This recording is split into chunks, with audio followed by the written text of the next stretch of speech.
આજે ગુજરાત રાજ્ય અન્ન નાગરિક પુરવઠા દ્વારા રૂપિયા 2,80,00,000ના ખર્ચે નવીન 1500 મેટ્રિક ટનની ક્ષમતા ધરાવતા ગોડાઉનનું ખાતમુહૂર્તનો પ્રસંગ હતો। આજના આ વિશેષ કાર્યક્રમમાં મારી સાથે આવીને ધારાસભ્ય આદરણીય હર્ષદભાઈ અને સમગ્ર ટીમ દ્વારા અમે આજે ખાતમુહૂર્તનો પ્રસંગ કર્યો છે।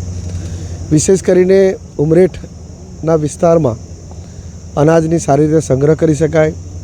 ખેડૂતોનો MSP દ્વારા અનાજ સારી રીતે ખરીદી શકાય અને જે લાભાર્થીઓ છે એને સારું અનાજ અહીંયાથી પહોંચાડી શકાય એ માટેનું પહેલાં અગાઉ 2000 મેટ્રિક ટનનું ગોડાઉન હતું,